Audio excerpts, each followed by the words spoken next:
Hello everyone, welcome to Cashcroft TV. My name is Kalen Ashcroft. Thank you very much for watching and or listening to this episode of Ages of Empires, where we will be going through all the major world empires throughout history.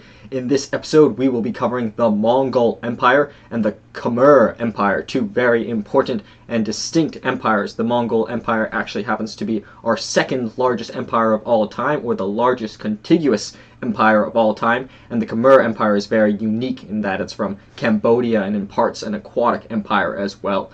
And from each empire we will highlight a specific leader. So in this episode for the Mongol Empire we will highlight Genghis Khan, a very famous leader I'm sure you've heard of.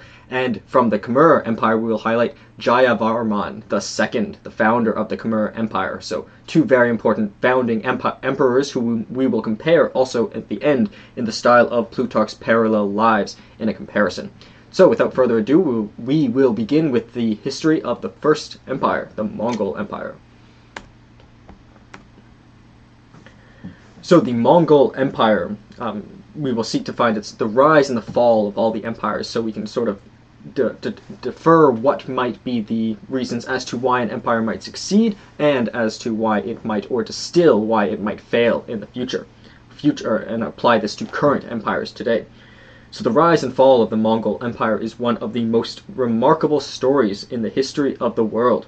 Spanning from the early 13th century to the mid-14th century, we will seek to find a history of its rise and fall. So for some background information first, the Mongol Empire of the 13th and 14th century was the largest contiguous empire in history. That means a contiguous state is something that shares borders, essentially. Originating in present-day Mongolia in East Asia, the Mongol Empire at its height stretched from the Sea of Japan to parts of Eastern Europe, extending northward into parts of the Arctic as well, and eastward and southward into parts of the Indian subcontinent, so absolutely massive. And therefore they attempted invasions of the Southeast Asia as well, even so. They even had aspirations of being larger, and conquered the Iranian plateau as well, which we've seen many great empires arise from and exist in, and westward as far as the Levant and the Carpathian Mountains, so all important regions that have been, as we've covered, many empires have ruled over many of these regions before, so it's remarkable that it could be encompassed in one great empire. So starting with the rise of this important empire, so its early origins. So the Mongols were originally a nomadic tribe inhabiting the steppe region of Central Asia. Among them, the most prominent were the Mongol tribes led by chieftains like Genghis Khan, or Temujin as he is known, and his successors. So Genghis came from one specific tribe and they came to rule over a massive empire, but specifically they also came from the steppe regions of Central Asia as their birthplace of this Mongol Empire. So as for the unification under Genghis Khan, whom we will describe in more detail in a specific biography, in the periods 1162 to 1227. So Genghis Khan emerged as a powerful leader, unifying the disparate Mongol tribes through diplomacy and military conquest. By 1206, he had consolidated his authority and was proclaimed ruler of all the Mongols, so the official first leader of this Mongol Empire. As for his conquests under Genghis Khan's leadership, the Mongols embarked on a series of military campaigns, expanding their territory rapidly.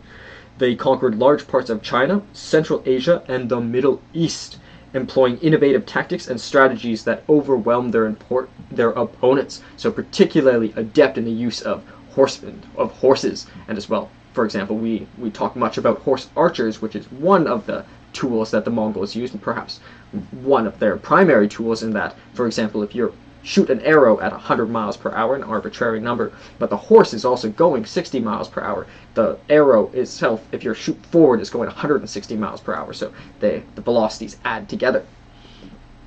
As for conquests, under Genghis Khan's leadership, the Mongols embarked on a series of campaigns that rapidly expanded and set a precedent also for future Khans.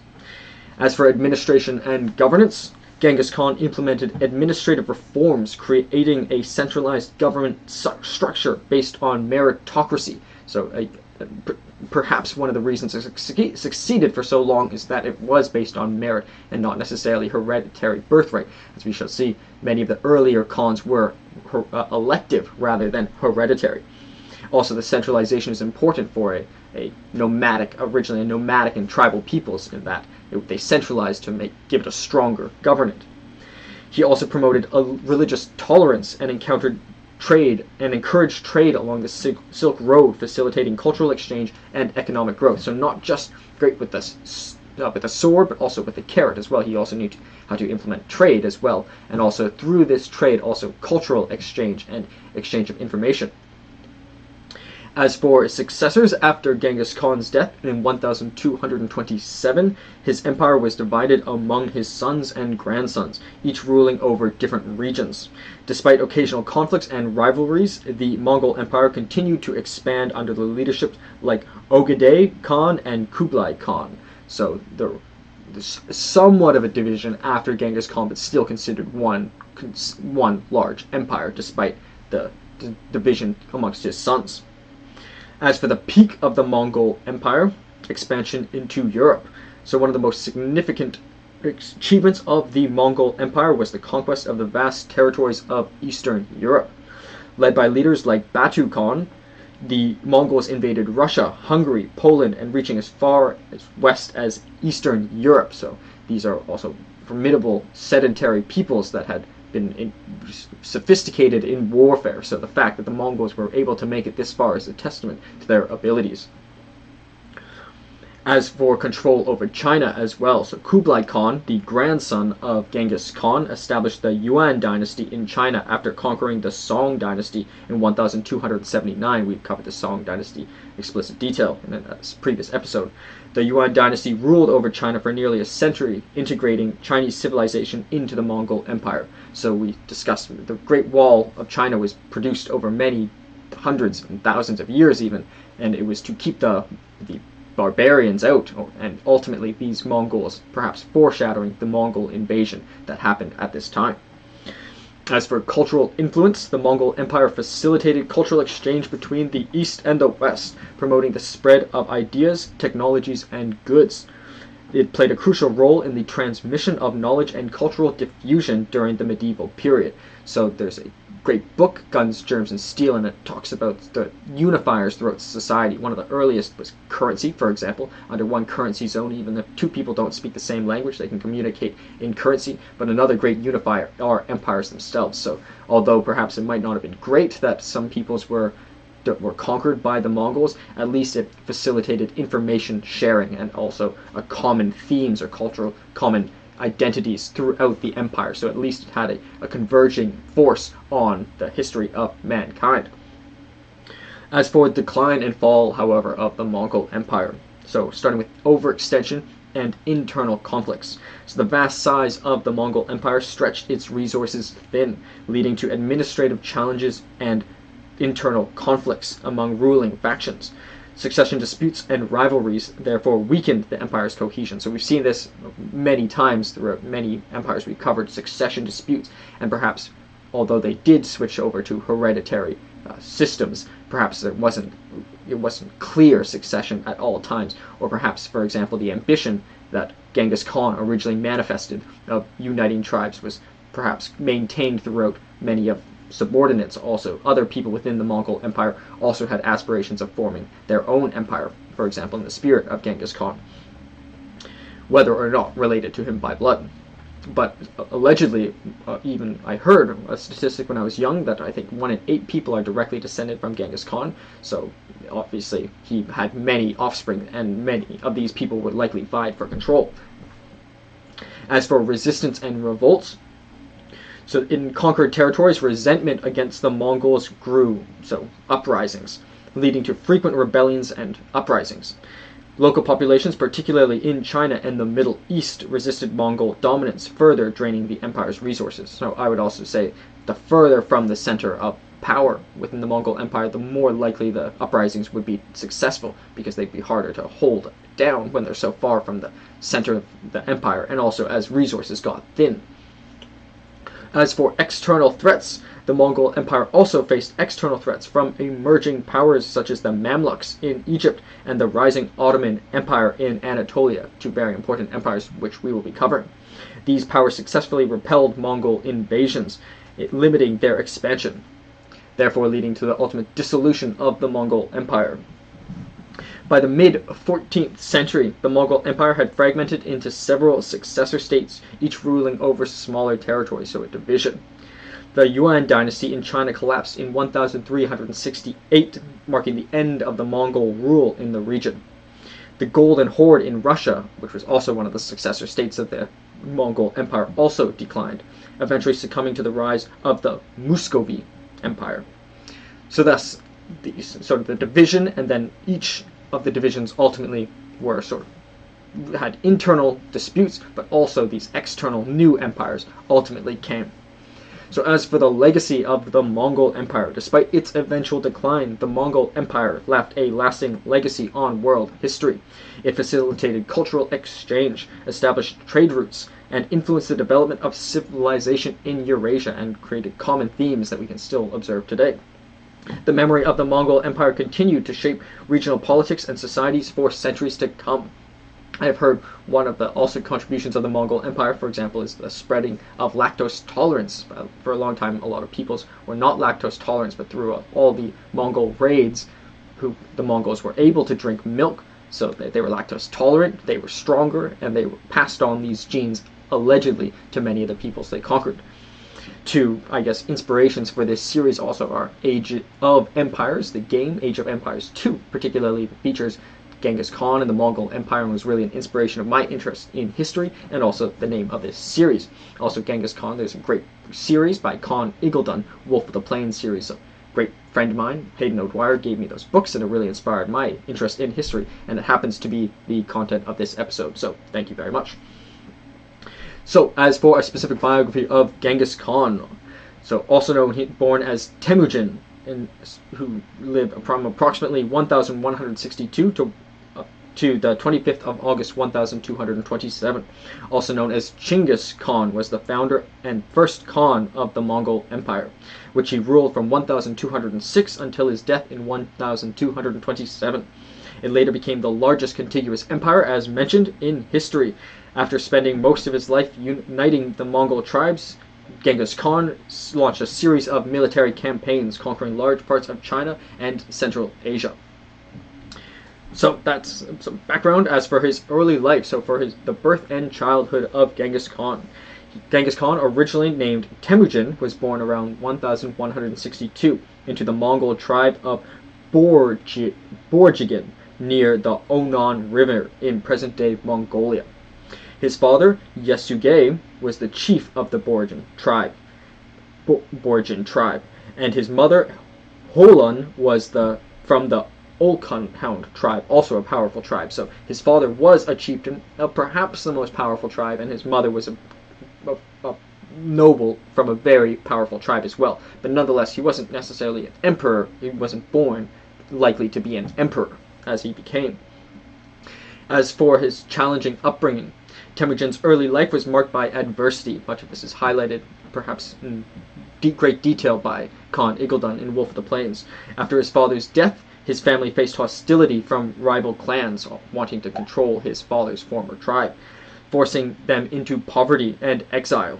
Temujin learned from the harsh realities of tribal politics and warfare from a young age, so perhaps by being able to succeed over other tribes, succeeding over other empires was sort of a natural progression.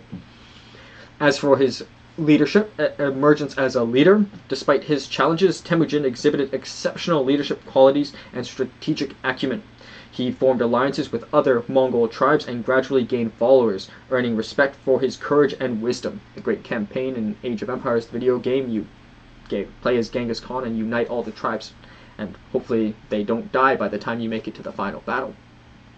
As for the leadership, so as for his unification further of the Mongols, so in 1206, at the age of around 44, Temujin was proclaimed Genghis Khan, meaning universal ruler, by a council of Mongol chiefs. He embarked on a mission, therefore, to unify the disparate Mongol tribes under his leadership, employing both diplomacy and military force, so on an even grander scale, uniting the tribes and taking this name, Genghis Khan, meaning universal ruler. We've seen many Khans previously, in Khaganates, for example, many empires we've covered previously, who sort of did essentially similar things, uniting their tribes, but Genghis Khan perhaps has done it on the largest scale ever in history, perhaps, at least for a nomadic empire. As for his military campaigns, Genghis Khan launched a series of military campaigns to expand his territory and consolidate his power. He employed innovative tactics, such as the use of cavalry archers, as mentioned, and psychological warfare to defeat larger and more established adversaries. So psychological warfare, he was quite keen and adept and able to trick his enemies. Many of these have been described by Khan Ilguldan, for example. As for his conquest of China, one of Genghis Khan's most significant achievements was the conquest of northern China. He employed innovative tactics such as the use of cavalry archers and psychological warfare to succeed, and his conquest of North culminated in the defeat of the Qin dynasty in 1215. The Qin dynasty, Jin, is a very important and powerful dynasty which we have previously covered. He established, therefore, the Qin dynasty of China was defeated and laid the foundation for the subsequent Yuan dynasty from his successors, so forming his own dynasty, which many of the previous dynasties of China had feared, and it ultimately happened on a grand scale, and implemented their own government here under the Mongol Empire. Therefore, further as to his expansion into Central Asia, Genghis Khan's conquests extended beyond China into the Central Asia, where he defeated the Khwarezmian Empire, which we've previously covered. The Khwarezmian Empire, very important and unique empire, and the Kara-Khitan Khanate, another powerful empire which we've covered, and other regional powers. So this empire culminates many of the previous empires we've covered in that it ends many of them and conquers many of them, and many of their histories were included as subordinate states within the Mongol Empire. As for his therefore, he brought vast territories under the Mongol control, creating the largest continuous land empire in history. As for his administration and governance, starting with his legal code, Genghis Khan implemented a codified legal system known as the Yasa. Certainly predates many legal codes today, but still, as we've seen, we've had previous legal codes, for example, the Code of Justinian, and prior to that, the Code of Hammurabi, and even prior to that, we have other codes as well, which we've covered. But nonetheless, still, it was quite a distinct thing to create a legal code. This, for example, predates Napoleon, predates German Civil Code, French Civil Code. It's still a very formidable achievement, especially coming from a nomadic empire, which governed various aspects of Mongol society, including crime, punishment, and social order. So, as a civil code, it also it governs relations between peoples, but also between a political code between peoples and the state, in that it's got crime and punishments. So Yasa promoted the discipline, that's the code promoted discipline, loyalty, and obedience among his subjects. So Alexis de Tocqueville notes the longer the civil code, for example, the German civil code, the longer the code, he alleges, also the Roman, more likely to be authoritarian. So perhaps the code was long enough to make the government central and somewhat authoritarian, but perhaps it could have been more centralized to make it stronger and maybe even have lasted longer, perhaps, maybe by clarifying succession disputes, for example. Furthermore, Genghis Khan implemented a meritocracy, promoted a meritocratic system of governance where individuals were appointed to positions of authority based on their abilities rather than their noble lineage. So, as we shall see, for example, he was elected as Khan. It wasn't hereditary. His father was the leader, a tribal chief, but it's a hereditary monarchy we are covering here. But it's a elective monarchy, and that's also true for many of the powerful positions in the empire, as based off the spirit of Genghis Khan, and very much likely led to much of its success. This system allowed talented individuals from diverse backgrounds to rise to leadership within the empire, perhaps also inspiring too if one comes from a far region of the empire. If one has enough merit, perhaps they can rise to be even Khan himself. As for religious tolerance further, despite his reputation as a fearsome conqueror, Genghis Khan was relatively tolerant of religious diversity. He respected the beliefs of his subjects and allowed freedom of worship within his empire, fostering a relatively harmonious coexistence among different religious communities. Allegedly, he himself was originally shaman, followed shamanism, but nonetheless he appreciated and ruled over Christians, Buddhists, Islam, Manichaeisms, all kinds of different religions, and he was quite religiously tolerant, and maybe that's through virtue of shamanism generally, or through his own distinct virtue, or through necessity of the empire, and maybe if he was not religiously tolerant, it would have soon collapsed. As for his legacy, so starting with cultural exchange, Genghis Khan's conquests facilitated cultural exchange and trade along the Silk Road, connecting the East and West, and promoting an exchange of ideas, technologies, and goods. So something that also makes this empire unique is that it connects essentially Asia and Europe at this time, both through information sharing, through conquering, but also through trade as well. As for expansion of the Mongol Empire under Genghis Khan's military campaigns, as for his legacy, laid the foundation for the vast Mongol Empire. For example, his conquest of China and even in Europe had already begun even before many of his predecessors, which continued to expand under his successors and shaped the course of world history for centuries to come. As for his historical impact, Genghis Khan is remembered as one of the most influential figures in world history. He transformed the Mongol tribes into a formidable empire and left an indelible mark on cultures and the civilization of Eurasia and likely the entire world. So that is Genghis Khan and the Mongol Empire. We'll now discuss the content of the slide. So title, we have Genghis Khan and the Mongol Empire. It is the second largest contiguous and second largest empire in history. The only empire that is actually technically larger would be the British Empire. As for the Great Mongol Nation, so it's also known as the Great Mongol Nation, we have here in Old Middle Mongol script, Yeke Mongol Ulas, I believe is the pronunciation, which means Great Mongol Nation, would have been what they referred to themselves as. The significant leader we have highlighted was Genghis Khan. Empire Mongol, period 1206 to 1368 CE, Common Era, that's the medieval period.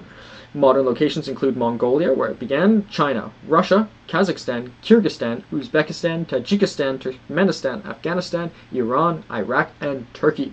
Million square kilometers, a whopping 24 million square kilometers, the second largest empire of all time that we will be covering. Million square kilometers equivalent would be 9.27%. Of the world, excluding Antarctica, is 17.81%, so almost a fifth of the entire world. But it must be noted that they were a nomadic empire, so it wasn't necessarily like it was cities all over. They were often ruling over large areas of land that were largely uninhabited, but they were able to rule over more effectively by being quick on horseback. But many of the regions they conquered were sedentary peoples as well, as we shall discuss with the population. The cities were Varga was the capital in 1206, the Karakoram from 1235 to 1260, and Khanbalik from 1271 to 1368. The government was an elective monarchy, but it later became hereditary in some of the sub-states within the Mongol Empire. And perhaps also within some occupations within the governance as well, and maybe that was one of the reasons for its decline. Maybe if it had stayed entirely elective, perhaps it would have maintained better, but perhaps if it switched to be hereditary, maybe that would have addressed the succession disputes. Either way, Lord Blackstone notes there are only two types of monarchy, that's the elective and the hereditary. So this one, the Mongol Empire, sort of is on the cusp of both. But I guess because the elective monarchies are less common, with this one we more likely attribute it to an elective monarchy group. As for religion, shamanism, which Genghis Khan originally was, but Buddhism, every religion from Buddhism to Christianity to Manichaeism to Islam and others were relatively treated with tolerance within the empire, as through the spirit of Genghis Khan. And for the population was likely between 80 to 100 million, which is very, very large for empires that we covered so far, but considering the region for 20%, almost 20% of the world, the population in these regions would be much, much larger, but nonetheless technology has changed. But these are speculations. Maybe the population was much larger. But therefore we can extrapolate that because they were nomadic, they weren't necessarily in massive cities and they didn't necessarily have agriculture to support massive populations, but nonetheless they were lactose tolerant, which was a better protein source. So as for images, in the top left we have a reproduction of the 1278 portrait from a Yuan era album. That's Yuan Empire under the Mongol Empire. Depiction of the National Palace Museum in Taipei. It can be found of Genghis Khan himself, so one of the most famous images that can be found of him. To the right of that we have the European depiction of the foreign Khans. So these are sort of the successors after Genghis Khan. We have Temür, who is the leader of the Yuan portion of the Mongol Empire in China. Chapar, who is the House of Ogaday, traditionally for sort of more Mongolian and Tajikistan, Kyrgyzstan territories. We have Togoda, also Golden Horde, similar nomadic empire successor state to Genghis Khan. And Golden Horde would come to be a very powerful empire in its own right. The Chapar, the Old Jatu, who is the leader of the Ilk Khanate, or the Il Khanate, another considered in the region of Iran, successor state, but also subordinate state within the Mongol Empire. And these four Khans can be found in the Fleurs de l'Histoire d'Orient, a famous book in French. To the right of that, we have the Siege of Baghdad, a famous siege by the Mongol Empire in 1258, showing a depiction of their ability to create siege. They have boats, but also they have trebuchets, but also it must be noted they weren't just reliant on cavalry, just reliant on their horses and horse archers as depicted in this siege. For example, one cannot climb walls with horses, so they also had sophisticated military equipment in other areas as well, as shown in this image. Below that we have the stone turtle at the site of the Mongol capital of Karakoram, perhaps showing the appreciation for a turtle and its long lifeness and also its defensiveness, but also just sort of getting a picture of the scenery of one of their capitals, seeing those great plains that they ruled over. And below that we have a Mongols at war, showing a depiction of them on cavalry on horseback, and horse archers as well are depicted there. To the right of that we have from Guyuk Khan, a letter written to the Pope Innocent IV for a submission in a 1246 letter written in Persian, so showing communication between the Pope and one of the Khans, so showing the great communication that they had. To the right and below that we have a 1363 astronomical handbook written in Middle Mongolian glosses, Middle Mongolian glosses, known as the Sanjufini Zij, so showing the importance of the astrology. Perhaps they did not have lots of fires and lights, so they could look at the stars much more, but it was also important perhaps in navigation over the large territories.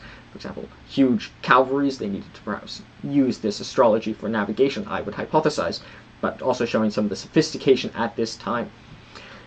To the right of that we have the sack of Suzdal by Batu Khan in 1238, another battle scene miniature from the 16th century chronicle, so showing that these battles were still written about and spoken about in the 16th century as we're doing today, but also showing another battle scene and also sort of the variety of battles they were able to achieve, but also showing a nomadic empire once again able to conquer a sedentary people. Above that we have some additional information. So it was succeeded by the Chagatai Khanate, the Golden Horde, the Ilk Khanate, and the Yuan dynasty. So these are sort of the successor empires within the Mongol Empire, ruling over different regions. The Khagans, or emperors, we have the first Genghis Khan from 1206 to 1227. To note, these are famous or particularly important Khans. We have Ogaday Khan from 1229 to 1241. We have Guyuk Khan from 1246 to 1248. We have Mongol Khan from 1251 to 1259. We have Kublai Khan, who is the nominal leader of the Mongol Empire, from 1260 to 1294. And Toghon Temür, who is the nominal as well, from 1333 to the end of the Mongol Empire officially in 1368.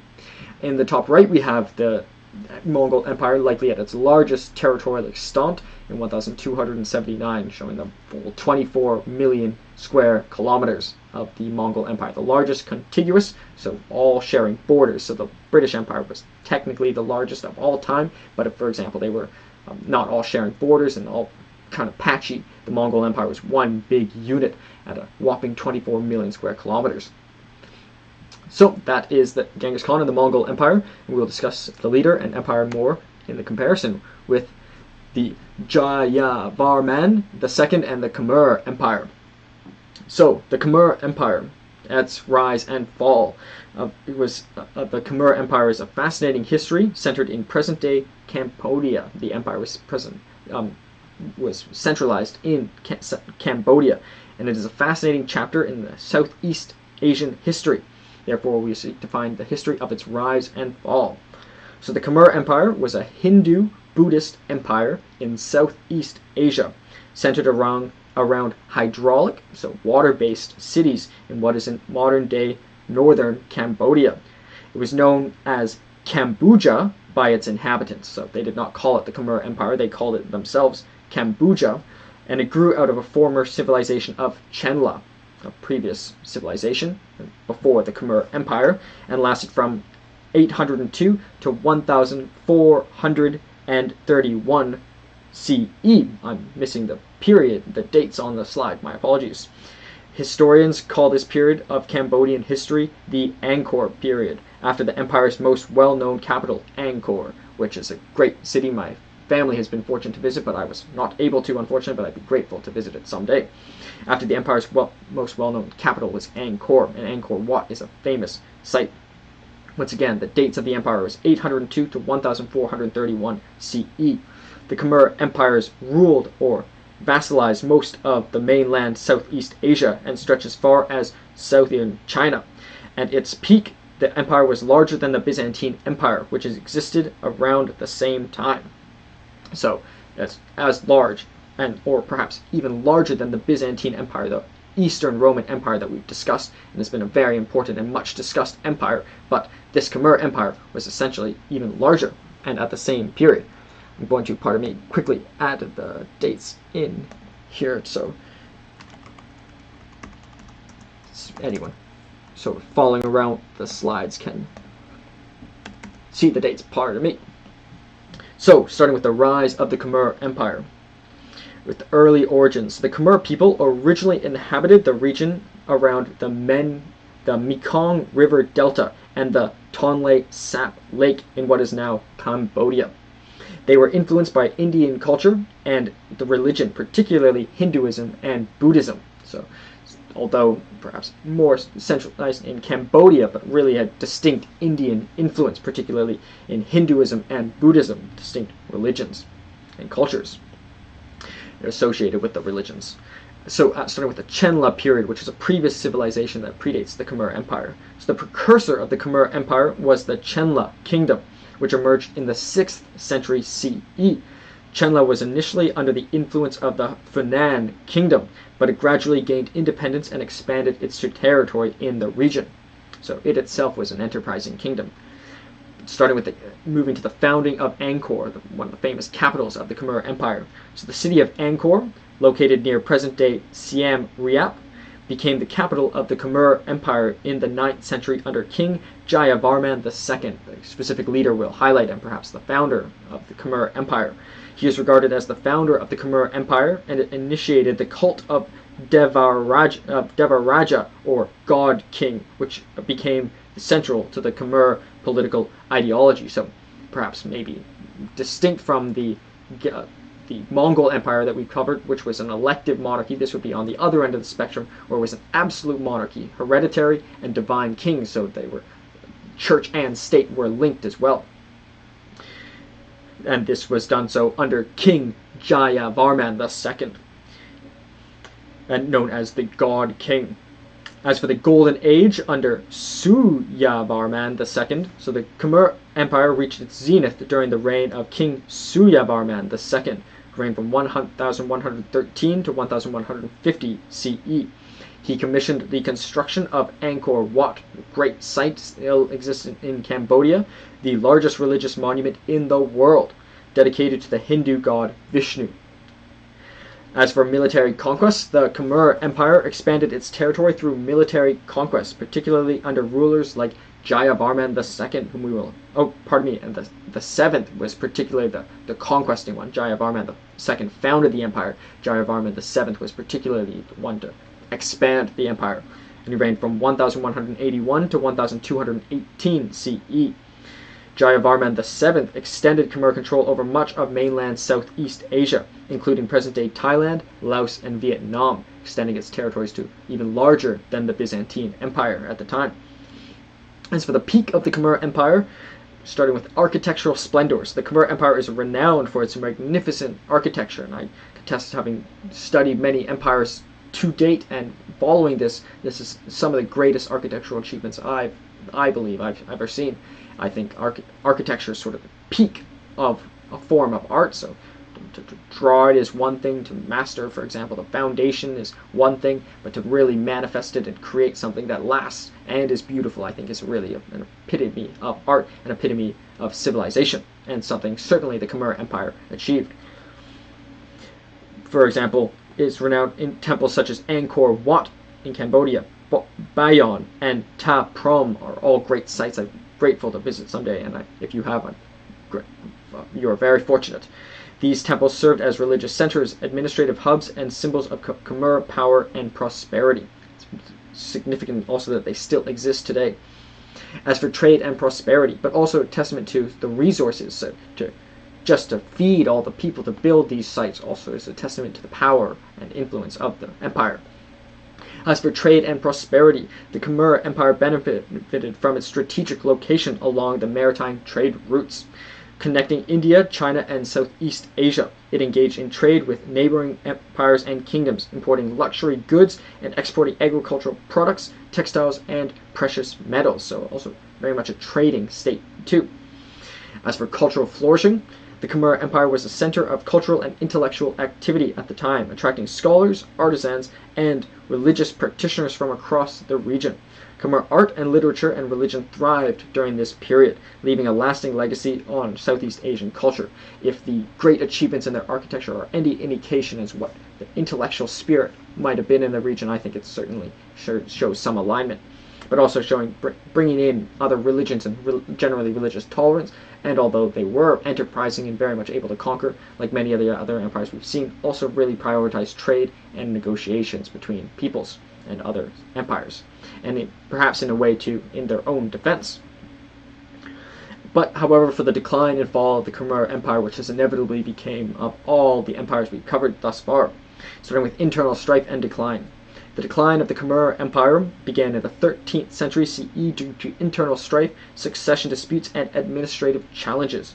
Rival factions vied for power, weakening the central authority and leading to fragmentations within the empire. So a common theme to see rivals, succession disputes within an empire. These perhaps almost many, perhaps even the majority of the empires that we've covered so far, or a simple majority, over 51% I would say, have had these internal succession disputes as one of the leading causes of their decline.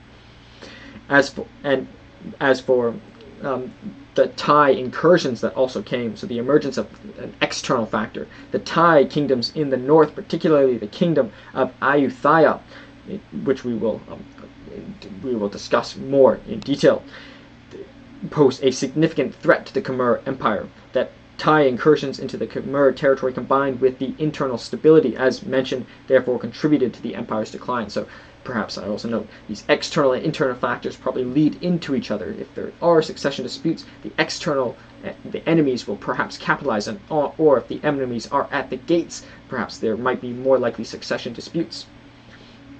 As for the Siamese conquest, in the 14th and 15th century, the kingdom of Ayutthaya launched military campaigns against the Khmer Empire, capturing key territories and weakening Khmer power. By the mid-15th century, the Khmer Empire had been reduced to a much smaller state, centralized around the capital at the time, Phnom Penh. As for the fall of Angkor, the city of Angkor was gradually abandoned as political and economic center of Khmer, likely due to factors such as environmental degradation, water management problems, and shifting trade routes. So not only were these the succession disputes and perhaps these external facts, certainly from, for example, the Siamese invasion from the Thai people, Thai kingdom, the Ayutthaya, there was also sort of this perhaps Angkor, for example, they had to leave because perhaps they were non-sustainably using the resources in the region. So there's this other factor that we haven't necessarily seen in other empires previously, perhaps a natural trend towards self-destruction through over-cultivation, perhaps, or through over-extraction of resources and water management problems. Something we saw in some of our earliest Chinese kingdom is that water management, some of the greatest leaders of the earliest dynasties, many of their achievements were creating floodgates and irrigation. So perhaps maybe this is, especially being so close to the water and being in part an aquatic empire, at least in some of their cities, perhaps they insufficiently focused on irrigation. But perhaps it was too difficult, but also perhaps they at this time were not able to fully figure out how to sustainably use their resources as well. So this may be a little bit distinct from some of the other empires we've covered in terms of a reason for its decline. So thus for the legacy, so therefore, for example, Angkor Wat was abandoned, the largest religious site in the world. So as for the legacy, starting with cultural heritage, despite its decline, the Khmer Empire's cultural legacy continues to be celebrated in modern Cambodia and throughout Southeast Asia. The temples of Angkor remain a UNESCO World Heritage Sites and symbols of Khmer civilization. As for Khmer identity, the Khmer Empire played a crucial role in shaping the identity and culture of modern Cambodia. Its achievements in architecture, art, and religion are central to Cambodian national pride and heritage. So this Khmer Empire is still very important in this region that I'd be grateful to visit someday. As for Khmer identity, the Khmer Empire played a crucial role in shaping the identity and culture of modern Cambodia. As mentioned, northern and southern, the entirety of Cambodia is still influenced by the Khmer Empire. As for its historical influence, the rise and fall of the Khmer Empire have contributed to the rich tapestry of Southeastern Asian history, influencing subsequent kingdoms and civilizations in the region. The legacy of the Khmer Empire endures as a testament to the achievements of one of the most remarkable civilizations in Southeast Asia and the world generally, especially due to its unique factors, unique location as well. So that is the Khmer Empire. Now to highlight a specific leader, Jayavarman II. So Jayavarman II is regarded as the founder of the Khmer Empire and is considered one of the most important figures in Cambodian history. Therefore, we seek to find a biography of his life. So for some background information, Jayavarman II also reigned from 802 to 850 CE. He was a Khmer prince who founded and became the ruler of the Khmer Empire in modern-day Cambodia after unifying the Khmer civilization. So a unifying figure like Genghis Khan, who we've also covered in this episode, and also the first emperor of the Khmer Empire. The Khmer Empire was the dominant civilization in the mainland Southeast Asia from the 9th century until the mid-15th century. Jayavarman II was a powerful Khmer king who declared independence from a polity inscriptions named Java, so perhaps claiming independence from Java, which probably refers to the island of Java and the Indonesian archipelago. Jayavarman II founded many capitals such as Mahendraparvata, pardon me for my pronunciation. He also founded Indrapura, Marendrapura, and Hariharalaya. So founded many important capitals. Pardon me for my pronunciation. I'm trying to go phonetical. Before Jayavarman II came to power, there was much fighting among local overlords who ruled different parts of Cambodia. So perhaps it was a necessary force to unite these people and stop these internal strifes within the region. Jayavarman II founded many capitals, namely the four mentioned, and put down some of these fighting among local rulers. The most well-known opposition were the Shalarendra kings, which he encompassed within his empire. In 781, Jayavarman II took action claiming independence from the Chenlas. The Chenla kingdom was the kingdom that predated the Khmer Empire, which was also quite effective in military achievements itself, the Chenla kingdom, and through marriage, we shall see, Jayavarman II formed the Khmer Empire, the successor state of Chenla. By starting off with small, weak kingdoms, he built himself up from there and eventually leading to the Khmer Empire. So starting with the one kingdom, he expanded, formed eventually an empire, the Khmer Empire, which would come to be larger than the Byzantine Empire, the Eastern Roman Empire at the time. No inscriptions of Jayavarman II have been found, however. Future kings in the Khmer Empire described him as a warrior and the most powerful king from that time frame they could recall. So, the most powerful king in the region at that time. Historians formally dated his reign as running from 802, the founding of the Khmer Empire, to 835 CE. So, as for the early life and background of Jayavarman II, birth and lineage. So Jayavarman II was born around the 8th century or early 9th century CE, though the exact dates are uncertain. He hailed from a noble Khmer lineage, possibly descended from earlier rulers or aristocratic families, but not necessarily an emperor. He wasn't born an emperor himself, but he would come to be one, but still noble birth. As for his education and training, little is known about Jayavarman II's early life and education. Like other aristocratic youths, however, he likely received training in martial arts, warfare, administration, and possibly religious teaching. So probably one of the best educations, but not necessarily the education of an emperor or education of a king, but an education of a nobleman, still quite formidable in its own right. Jayavarman became king of Indrapura in 781, and he married Jayendrabra, queen regent of the Samburpura Chenla, so queen regent of Chenla, which was the successor kingdom of Khmer. So therefore, through his marriage with his wife, he came to rule over the Chenla kingdom as well, and therefore unite Cambodia under one king. So through marriage, so he didn't necessarily go out and conquer the Chenla. He married the queen regent. So perhaps maybe the most effective way of forming an empire, or at least a less bloody way. As for his coronation, in 802 CE, Jayavarman II initiated a ceremony at Mount Kulen in Phnom Kulen, in present-day Cambodia, where he declared himself universal monarch, or Chakrabartin, and therefore declared himself a universal monarch, therefore also linking religion and state, and established the Devaraja cult, which emphasized the ruler's divine status. So we've seen, for example, the earliest manifestation of this in the early kingdom of Egypt, where the king was also the god, the pharaoh. This event marked the symbolic foundation of the Khmer Empire, so perhaps distinct from many other empires where there was separation between church and state. This was not true in the Khmer Empire, and perhaps one of the reasons of its success, or perhaps one of the reasons of its fall. As for his achievements and contributions, the establishment of the Khmer Empire, Jayavarman II's coronation at Mount Kulen is regarded as the founding moment of the Khmer Empire, uniting Cambodia. His proclamation as universal monarch signaled the beginning of a centralized rule and consolidation of the Khmer power in the region. Perhaps centralization was necessary for all of its conquests to come. But at least it set the precedent for the type of governance that would exist under the Khmer Empire. As for territorial expansion, Jayavarman II embarked on military campaigns to expand the borders of the fledgling empire. He consolidated control over territories surrounding Angkor, laying the groundwork for the future Khmer conquests. So not only was he able to grow his empire through marriage, but he also was effective in his conquests too.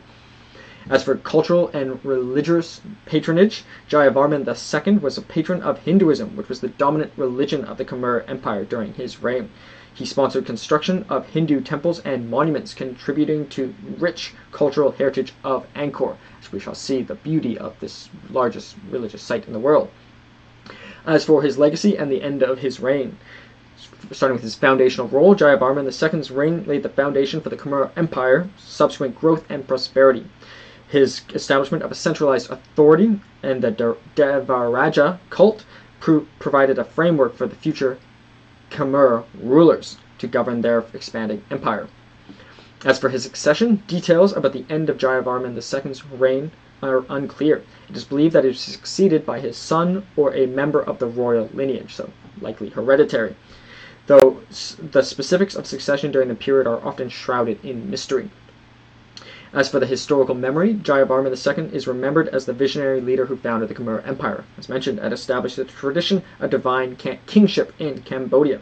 His leadership continues to be celebrated in Cambodian culture and history, with his coronation at Mount Kulan symbolizing the birth of a great civilization in Southeast Asia, and a very unique one given its sort of semi-aquatic nature, its location, its divine status, and also its size, as we shall see. So, as for the content of the slides, so title, we have Jayavarman II and the Khmer Empire. It was a Hindu-Buddhist empire in Southeast Asia, centered around hydraulic cities in Cambodia, so water-based cities, known as the Kambuja by its inhabitants, and grew out of Chenla. The significant leader was Jayavarman II. The empire was Khmer. The period was 802 to 1431 CE, the post-classical period. The modern locations include Cambodia, Thailand, Laos, Vietnam, and Myanmar, or modern-day Burma. Million square kilometers was 1, so large, a little, about our average size for our empires, but as we heard, larger than the Byzantine Empire at the time. Million square kilometers was 0.39%. of the world was 0.74. So, but also different, and that excludes Antarctica, but different areas of the world are different. For example, ruling over these hydraulic cities perhaps might be more difficult than ruling over a vast territory on horseback, for example, with the Mongol Empire. The capitals, and pardon me for my pronunciation in advance, we have Mahendraparvata for the early 9th century, Hariharalaya in the 9th century, Yasodharapura or Angkor in the late 9th century, and also to 928, and as well from 944 to 1431, and also Lingapura or Kokher from 928 to 944, that intermediate period. The government was an absolute monarchy ruled by divine kings, so no separation of church and state, and likely hereditary under the two styles of monarchy according to Lord Blackstone.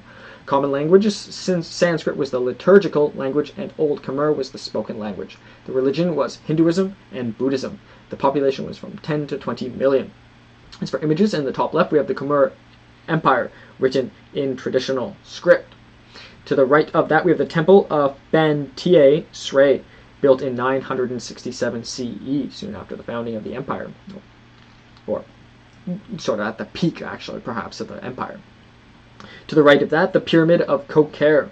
Kokher in Ligapura, one of the capitals for that intermediate period, was briefly the capital of Kambuja, or also known as they refer to themselves, Kambuja, but they are actually the Khmer Empire.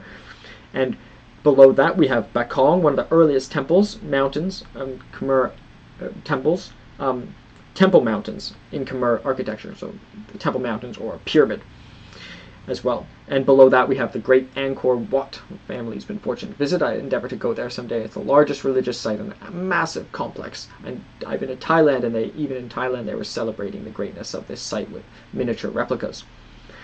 To the right of that we have information, so preceded by the Chenla kingdom, which Jayavarman II acquired through his marriage to the Queen Regent, and it was succeeded by the post-Angkor Cambodia and the Lan Chang Empire, and as well the Ayutthaya, the Thai Empire.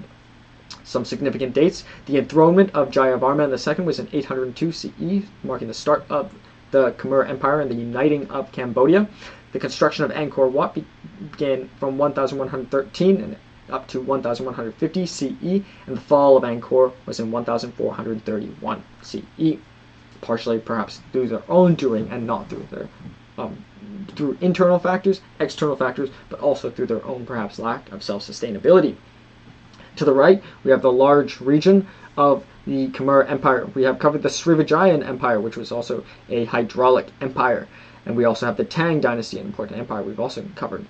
And we can see Angkor, here is largely the religious and predominantly capital. We have Haripunya, we have Indrapura, important regions as well. So very important. And we have the Mon states over here.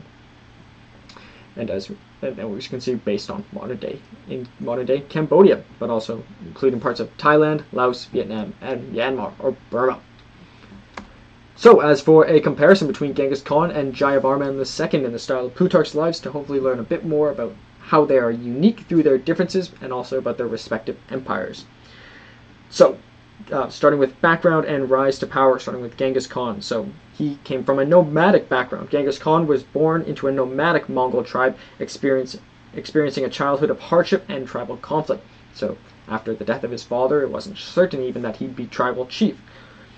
As for Jayavarman II, he was born in Khmer aristocracy. Jayavarman II hailed from a noble Khmer lineage, likely descended from earlier rulers of aristocratic families. So both of them sort of had a noble lineage, but both of them weren't necessarily the emperors they would ultimately become through their own volition.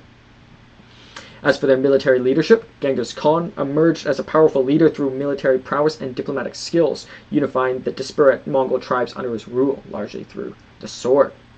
As for he had conquest and expansion. Genghis Khan led a series of military campaigns that resulted in the creation of the largest contiguous land empire in history, stretching from China to Eastern Europe.